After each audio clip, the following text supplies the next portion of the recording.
Good evening, this is the Oscar expert here with Brother Rowe. We are going to review Hustlers, new film directed by Lorraine Scafaria. The movie's been getting a lot of buzz, even a little bit of that Oscar buzz that we like so much. Starring Constance Wu, it's based on a real journalism piece. It's called an article, buddy. Based on a real article. It's about New York's strippers who found that they could make even more money after some financially tough times after post-2008 by, instead of trying to get their clients drunk, they basically roofie them, and when they're roofied, they get their credit card information, and then they call them the next day and they said, "What are you talking about? We didn't steal from you. You had a really fun night. You had just a great night. You got drunk and passed out." Obviously, very immoral thing to do. The movie does not endorse this activity. I can't even believe that we need to have this conversation, but like there are a lot of fanboys maybe on IMDb who are just rating this movie 1 star and they're saying it's just endorsing like women doing bad things to men. My goodness. This is not the case. We watch crime movies all the time and we don't question whether or not the movie's endorsing their morals. It's almost interesting,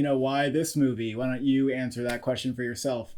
This movie isn't the tradition of a lot of like Scorsese-esque movies, but it's from a completely different angle and a different perspective, and that is what makes it special. The way they put the life of a stripper on display here, it has all the glory and the glamour of like being a gangster in Goodfellas. Like it really gives you this slice of that life. I mean, it's not all good, of course, but being back in like the makeup room, like the banter between the women and like what they talk about, it feels really real, and it really feels like the director gave this world a lot of attention and really brought it to life. I don't know if we've ever seen that before. Like we had Magic Mike before we had a movie about female strippers. But basically the movie takes you through a person who's just trying to make money in a difficult economy and the decisions they make that eventually like they go over the line. I mean, we've seen this story plenty of times. There's no reason to get triggered by this because it's women. The occupation of a stripper is looked down upon in our society. This movie really kind of challenges that. It's saying these are just people like you and me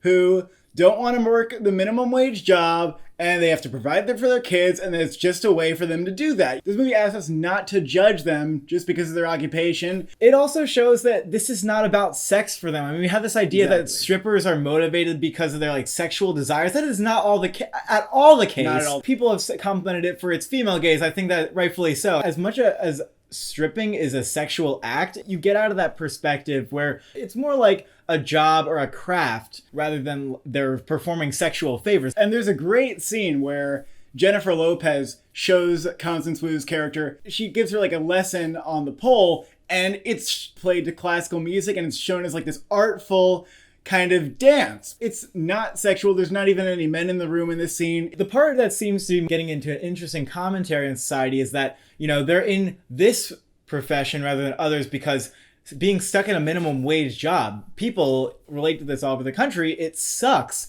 And the motivation for these characters, the drive is just to not be caught up in that 9 to 5 where you're not going anywhere, where you're just stuck in one place. It dives into that average American anxiety that many people feel. Of course, these characters are materialistic. They go way too far over the line and they don't know when to stop. But, originally this is the impetus for their actions. And so we can understand where they're coming from. This is not just some entertaining movie with a couple pop stars in it like you might think. This is a movie that is tackling the American dream. And in this movie, the American dream is not just to have money or something surface level like that, it's to have control. And this movie is not ignorant of the fact that having money means having control. Yeah. So it's not like they're pursuing money because like material and sometimes it's like that, but it's the power and it's the sense of control they have to be able to buy all these things and to have financial independence. This movie is, on a surface level, an entertaining story.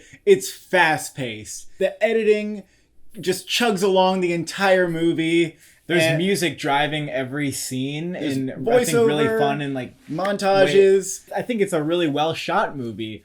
You actually called this before in the movie. You said, I bet this movie's going to open up on a long take. And that was absolutely right. There's a lot of nice camera work. It's done in a way, there's many grainy close-ups. It has a sense of realism about it. The club is lit like beautifully with all these colors, and the real world is just more of this like pale gray place. It's portrayed as like mundane. Editing, cinematography was like very immersive for this movie, and the style added a lot to it. I think the director really has some chops. This is not an autopilot movie. This movie's not just an entertaining story that drives along and tells you something interesting. It's an emotional story as well. From the beginning of the movie, we get great portrayal of sisterhood and female friendships in a way that you don't see in a lot of other movies. And then the directing of the actors was really interesting. The relationship between Constance Wu and Jennifer Lopez is the heart of the story. Both actresses do an excellent job establishing this chemistry and emotional connection to each other. Everybody is praising Jennifer Lopez in particular. I wouldn't have necessarily walked away from this movie championing her for a nomination like everybody else is,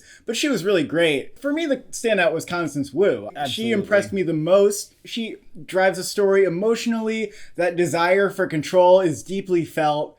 And as the story moves on, you reveal more about this character, her past, her fears, and it all just kind of piles on top and makes for an even more compelling movie. It's firing on all cylinders, folks. The movie's firing on all cylinders. There's a commentary on post-2008 world that we're living in, the relationship between the 1% and the people who try to like milk the money from them. It's a very honest movie about these people and what they did. They did bad things, and it shows, you know, their humanity. In that way, it was as good as it could have been. I have some reservations about the movie. I mean, it felt like it could have aspired to be something like slightly better. I didn't feel like the style and the originality held throughout like the second and third act as much as the like first half. It did end up going more down a road that you'd expect. I don't think it has this grand statement about anything. It's just more of an honest portrayal of these people's lifestyles, what they did, and why they made these decisions.